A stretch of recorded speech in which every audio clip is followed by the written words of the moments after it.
এবারের পুজো কিন্তু বাংলাদেশে যাচ্ছে, সেটা নিয়ে কি বলবেন? না, I think it's a very good initiative এবং আমি শুনলাম 50টা কান্ট্রি ইনক্লুডেড রয়েছে এই ইনিশিয়েটিভে, যেখানে সকলকে মানে সবাই সব দুর্গাপুজোকে বা যারা দুর্গাপুজোর পেছনে যাদের কন্ট্রিবিউশন থাকে, যেমন আইডল ওয়ার্কার্স এবং যারা অর্গানাইজ করে তাদেরকে সম্মান জানানোর একটা বিষয় রয়েছে। এবং প্রাইজ মানিটা যেটা বলছে maybe it's a whopping amount of 10 lakhs, কিন্তু সম্মানটা বেশি ইম্পর্ট্যান্ট। সো তাদেরকে রেকগনাইজ করা হচ্ছে, সম্মান জানানো হচ্ছে। এটা খুব সুন্দর একটা ইনিশিয়েটিভ যে পুরো গোটা টিম নিয়েছে, the greatest show on earth বলছে। এবং এই বছর তারা বাংলাদেশও যাচ্ছে, কারণ বাংলাদেশেও দুর্গাপুজো হয়। আমার মনে হয় utsav is way beyond you know religious conflicts. উৎসব মানে সকলকেই কিন্তু মেতে ওঠা উচিত। আর দুর্গাপুজো এমন একটা উৎসব যেখানে অ্যাটলিস্ট আমাদের এখানে বাঙালি অবাঙালি আমরা সবাই কিন্তু সকলে মিলে এনজয় করে থাকি। সো হ্যাঁ, সত্যি মনটা ভালো হয়ে গেল তো আজকে এখানে এসে। নগদের কাছে সব গ্রাহকই প্রিয়, তাই তো সারা দেশে ক্যাশ আউট চার্জ সবচেয়ে কম।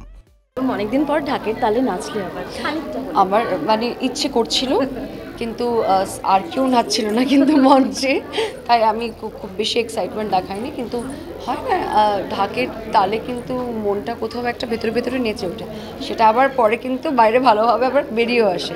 সে আমি জানি যে পুজো আসছে আর এরকম অনেক সুযোগ পাবো ঢাকের তালে নাচার।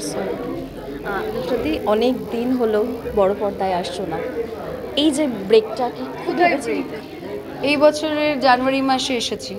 অ্যাটলিস্ট বছরে একটা থেকে দুটো ছবি করারই আমি ইচ্ছে রাখি, তার চেয়ে বেশি নয়। গাদাগুচ্ছের 120% গাদাগুচ্ছের কাজ করে কোনো লাভ হবে না। And there are other verticals of life যেটা আমার অ্যাটেনশন বা আমার ফোকাস ডিমান্ড করে, এবং সব কিছুকে ব্যালেন্স করার জন্য এটা একটা ভেরি থট ডিসিশন। আর নিজের মতো করে কাজ করতে চাই, কোয়ালিটি কাজ করতে চাই। And again you'll see me very soon, কিন্তু যখন আমি চাইবো তখনই।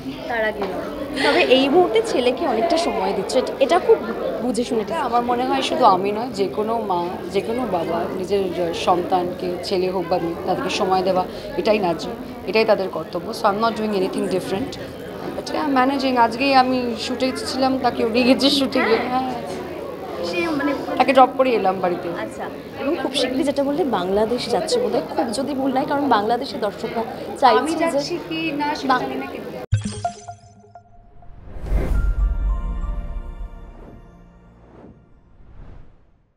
বাংলাদেশের দর্শকরা চাই তুমি আবার সেখানে ছবি খুব শীঘ্রই হবে। বাংলাদেশের ছবি করব, সেটা সেটা যদি হয়ে ওঠে সামহাও, সেটা যদি আমার ভাগ্যে থাকে তাহলে ডেফিনেটলি হবে। বিকজ আমাদের কিন্তু দুই বাংলার দর্শক আমাদেরকে অনেক ভালোবাসা দিয়েছে। এই বাংলারও এবং ওপার বাংলারও মানুষেরা ভীষণ ভালোবাসে আমাদের, এই গোটা ইন্ডাস্ট্রিকে ভীষণ সম্মান দেয়। সো ডেফিনেটলি যদি কখনো অপরচুনিটি পাই ডেফিনেটলি কাজ করব। আমি একটা ছবিতে ডেফিনেটলি কাজ করেছিলাম, সাকিব ভাই ছিল সে ছবিতে, নাকাব বলে ছবিটার নাম ছিল। তারপরে প্ল্যান সেরকমভাবে হয়ে ওঠেনি, বাট সামডে মেবি।